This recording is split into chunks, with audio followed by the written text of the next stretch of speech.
Okay, here we go again, live from IBTM World here in Barcelona. Ljubljana Talks brings you really interesting content, and I am thrilled that with Gorazd we are hosting Sharon Ashton from EURORDIS Association. The first question I would like to have for you is, can you tell us more about your association? Yes, so thank you. First of all, I'm very pleased to be here. Yes, so EURORDIS Rare Diseases Europe, we are an international NGO. We have 3 offices, in fact, in Paris, in Brussels, and here in Barcelona.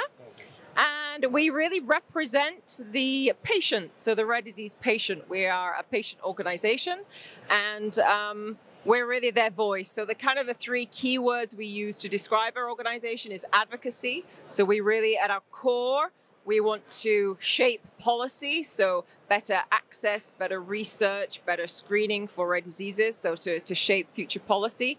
But also, the second word is empowerment. So we empower patient advocates themselves with knowledge, with capacity building workshops and trainings. And then partner, because we need the whole ecosystem working together to be able to improve conditions for people living with a rare disease. So they're the 3 keywords we use. You have a very noble mission. And how important are events to making that vision a reality for you? They are very important. Of course, our missions are continuous and events are punctual. And so what events help us to do, of course, all of our events are linked to our strategic objectives, our long-term strategic objectives. But what events enable us to do is really put a spotlight on the particular topic at one particular time and to really create momentum and build up from that, and that enables us to make changes at an EU level, a European level, and also for our advocates to also advocate for the same things on a national level. So they're very, very important. Well, the meetings industry has seen tremendous changes in the last years. Which changes affected your work the most? I would say, first of all, digitalization. Okay. We have a European conference every 2 years, and for 2 consecutive times it was held online. So the huge learning curve, of course, for our organization and our team to do that was tremendous. But we also have a more dispersed workforce. We're actually quite a big NGO. We have over 50 full-time employees over the different offices. I am actually fully remote, as are some of my other colleagues. So that was a big learning curve for the organization. And the other thing, of course, that is at least affecting now our events is the sustainability and the travel and all of those considerations. So, yeah, they are big ones. I read on your website that you have quite a lot of values which are, as we call it now, regenerative. Like I would say social justice, equity, solidarity, and so on. Do you measure these values somehow at events? Because it's really interesting. You're one of the few associations with such values, I would say. Yeah, and it's funny you say that, because actually, well, the answer to your question is not yet. We don't actually measure those ourselves, but we are putting things in place, and we are going to focus on several of those SDGs and try really to make a difference in those areas. But the last conference we had in 2022, what we did was we actually created the content around 3 of the SDGs, and all of the topics were related to those and what we're doing in our sector to be able to improve those. So the 3 that we actually used were SDG 3, so the good health and well-being. We used SDG 9, which is industry, innovation, and infrastructure. And then the other one was reduced inequalities, so SDG number 10. So they're probably the obvious ones for us to focus on in future.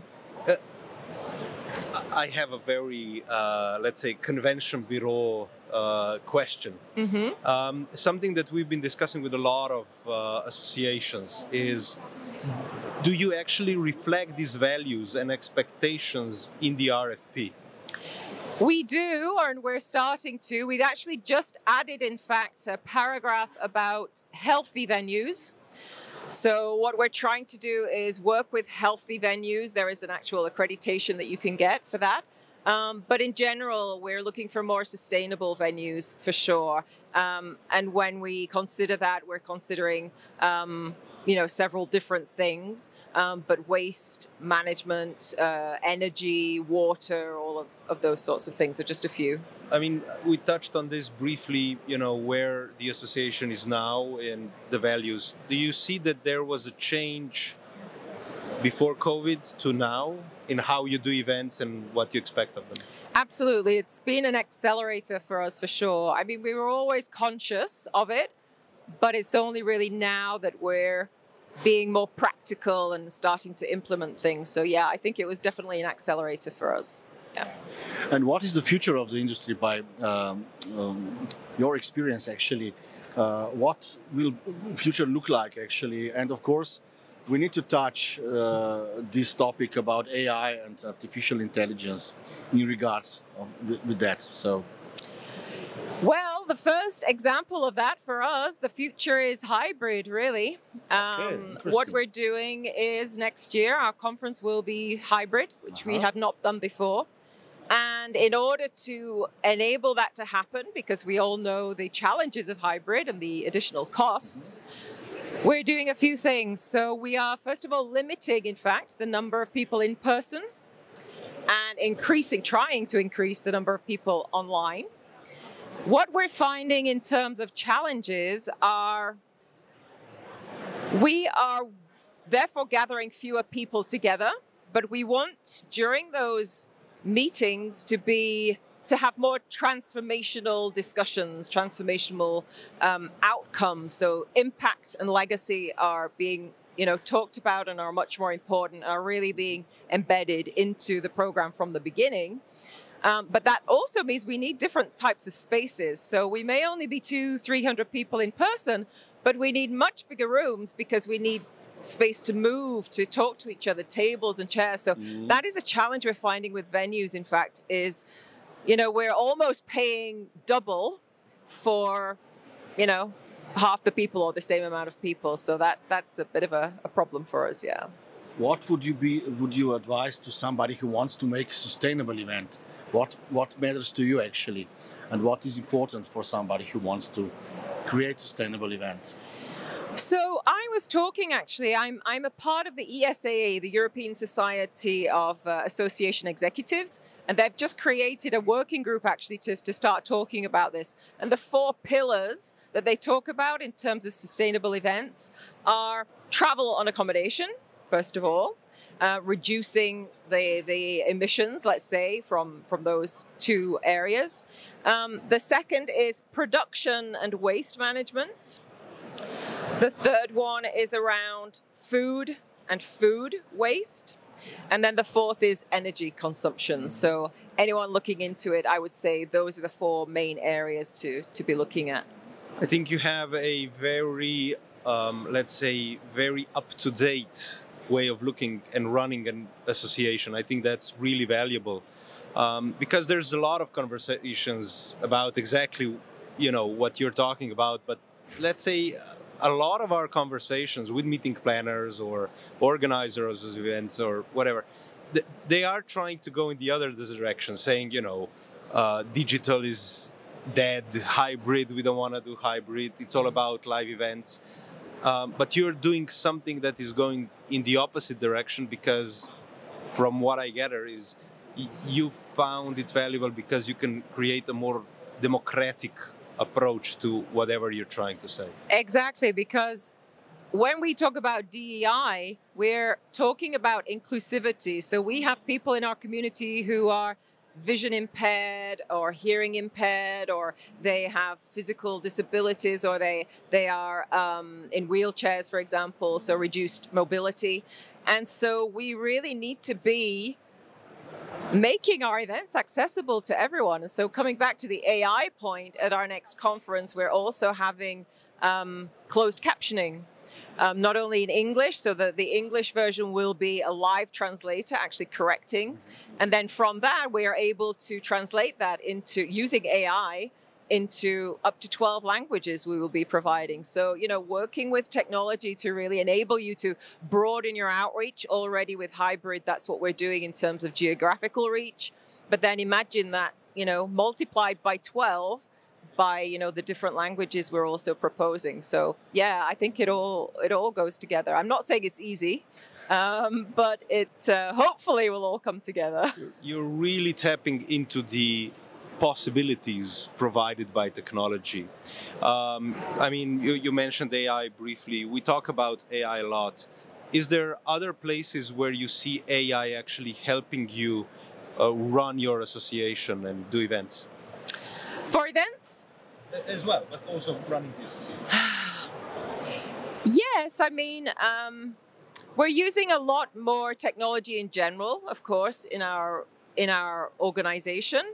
I think the problem that we're facing is we can be confronted with so many add-ons. Like we're using a project management tool, Monday.com. That comes in addition to Microsoft Teams, and then you've got Zoom, and all of these different things. It's just how do we streamline things and train people how to use these effectively without getting kind of lost in all of, okay, what's new, what's next, and really kind of fixing, on what's the most important. What's saving us time and not adding time, I suppose. Interesting. How do you define boring event and vice versa? What is amazing experience to you when we are talking about events, of course? Yeah, so for me, and I'm working more and more in the behavioral science field. Okay. And so what we find is, for me, a really engaging or successful event is one that you are using and thinking of all your senses. And it's not only during the event, it's before, during, and after. So even smell or sight or, food, taste, bringing that in from the beginning in your communications. Venues can often help with that, with the local delicacies or foods. And, you're really testing it out in the beginning, but then running it through the event. And then afterwards, you can always go back and remind them, oh, remember what we ate together, or, whatever. So it's all about thinking of how you can enable the people to retain that information and remember the event. And I would say a boring event on the flip side of that is one that is really just kind of one communication to many. So there's no interaction, there's no participation. It's the whole experience that, is really important now. And I think that's where the in-person part of it really comes into its own, and you're really able to work with that. Do you use any tools or, I would say, techniques to help you to create, I would say, amazing events? Tools? Well, it's kind of, what our biggest challenge is at the moment, in fact, it's promoting the events. Because there is so much noise, there's so much going on, that how do you get your message to pierce through that noise? And because our conference is ticketed, right? People have to pay to attend that. And so the challenge we have is that we've got in person, as you were saying earlier, that is really an event unto itself for that audience. How do you promote that with their registration fees alongside the hybrid part with their different registration fees, but it's also a very different experience. So in fact, we're trying to think about how to promote the conference effectively to the different audiences, and it's challenging, to be honest. I'm happy that you mentioned that hybrid is not dead. So basically, we have approved that this is still a good concept, actually, if you have such a clientele behind. So we usually finish with short fire questions. Mine is walking or running? Walking. Can you explain this? Just me in general, I love walking, and I'm a big walker, and I run myself a little bit, but what I find, and as well in sustainability, what I find is slow and steady wins the race, right? We have to start somewhere. We, for our next event, are using a software, so a carbon emissions tracking software called Isla. It's traced by Isla. And what we've said to ourselves is, it's daunting, right? Everything that could be done in terms of this area. but you just have to start somewhere. So at least we can start tracking our speaker and staff travel using this tool. And then in future years, we'll also then start adding on like all our venues, all our suppliers, they will have access to parts of this tool where they'll also be able to input all of the emissions that they're producing, and we'll have, you know, nice kind of benchmark then to start somewhere to be able to improve. Really interesting. Another short question: the mountains or the sea? Oh gosh, that's a hard one. I don't know. Personally speaking, probably the sea. Probably the sea. Thank you very much for coming to Ljubljana Talks. You're welcome. And this was a very interesting conversation, because I think it kind of shows the other side of the conversations we've been having. And it's really, really valuable to see what you are doing with the association, and best of luck from our side. Thank you very much. Yeah, I've enjoyed it. Thank you very much. Thank you. And we'll be back shortly.